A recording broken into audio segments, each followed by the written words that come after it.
सुन जननी सुन जननी सुन जननी सोई सुत बड़ भागी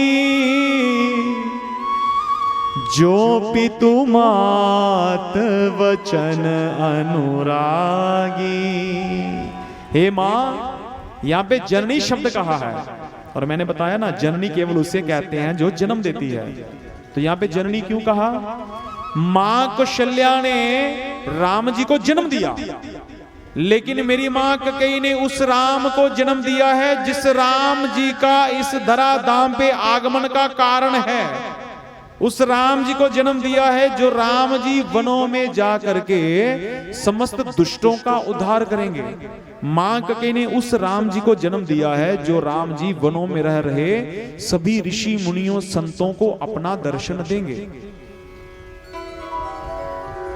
मां कैकेयी ने उन राम जी को जन्म दिया है जो राम जी आदर्श के रूप में स्थापित होंगे पूरे जगत में।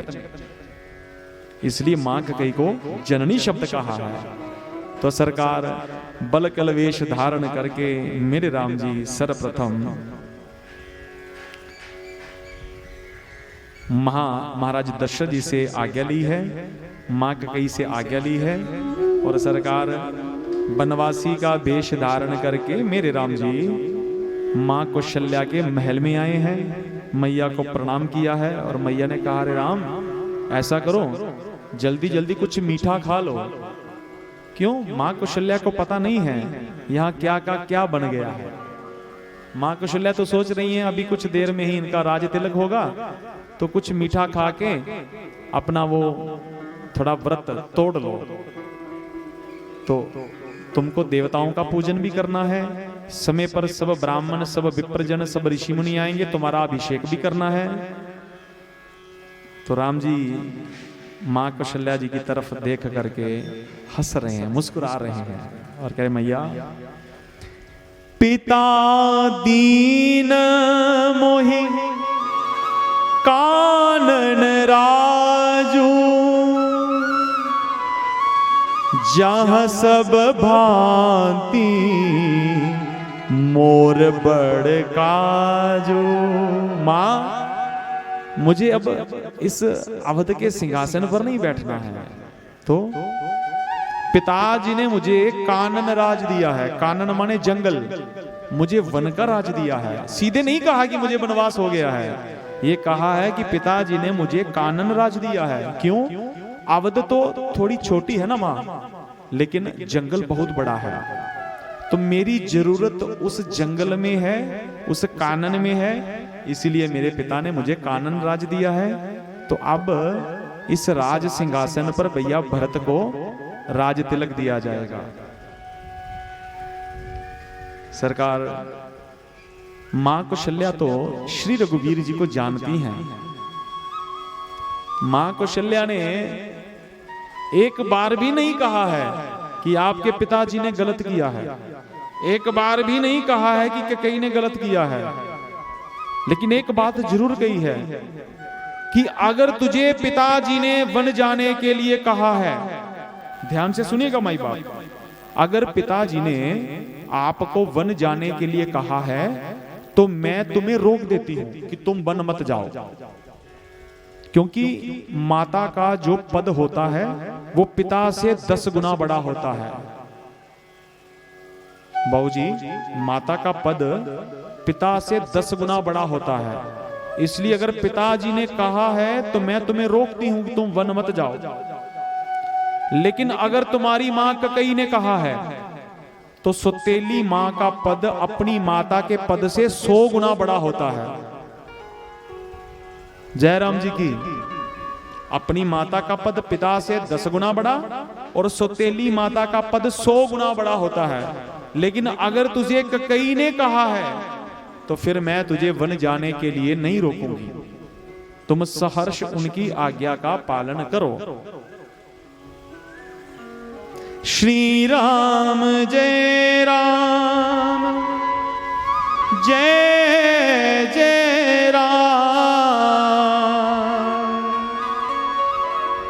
राम जय राम जय जय राम।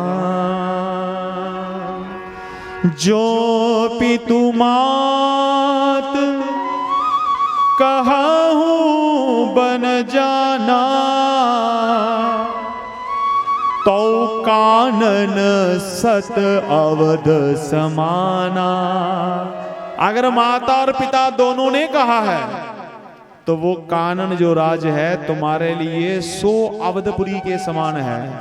इसलिए जाओ। और यहाँ पे माँ कौशल्या ने आशीर्वाद दिया है, पितु बन देव मात बन देवी, पितु बन देव मात बन देवी। खग मृग चरण सरोरहु सेवी, खग मृग चरण सरोरुह सेवी। देव पितर सब तुम ही गोसाई, देव पितर सब तुम ही गोसाई। राखऊं पलक नयन की नाई, राखऊं पलक नयन की नाई। जाइए राम जी जाइए। पितु बन देव मात बन देवी, वन के देवता पिता के समान आपकी रक्षा करें और वन की देवी माँ के समान आपकी रक्षा करें। और जितने भी खग मृग पशु पक्षी वहां पर है वो आपके सेवा में सदैव रहें, ये मेरा वरदान है। देवता पितृ ये सब आपकी रक्षा करें और वन में आपको किसी भी प्रकार का कोई कष्ट न हो, ये माँ कौशल्या जी ने वरदान दिया है। श्री राम जय जय राम,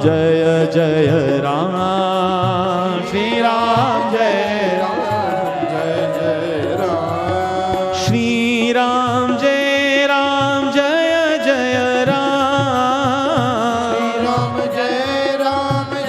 जय राम। श्री राम जय जय राम, श्री राम जय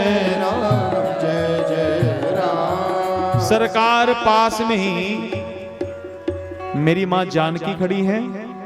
और बतावे जब ही राम जी ने वन जाने के लिए कहा है, मां से आज्ञा ली है, तो मेरी मां जानकी अपने पांव के अंगूठे के नख से, पैर के अंगूठे के नख, नख मने नाखून, नाखून से धरती को कुरेद रही हैं। कुछ कह नहीं रही हैं, आंखें नीचे हैं और धरती को कुरेद रही हैं। क्यों? माने राम जी ने तो अपनी मां से सब कुछ कह दिया और मां जानकी भी अपनी मां को कुछ कह रही हैं। जानकी मैया की मां कौन है? धरती मैया, क्योंकि धरती मैया से ही हमारी मां जानकी का प्राकट्य हुआ है। तो नख से कुरेद करके मानो कह रही हैं कि मां मुझे भी राघव कहीं अपने साथ ले जाएं तो ये बड़ी कृपा होगी। क्योंकि पति वन में जा रहे हैं तो मैं जहां पर बैठ करके अगर राजपाट इस अवध में रहूंगी तो राज्य का सुख मुझे शोभा नहीं देता है। सरकार मां जानकी जी ने कहा है,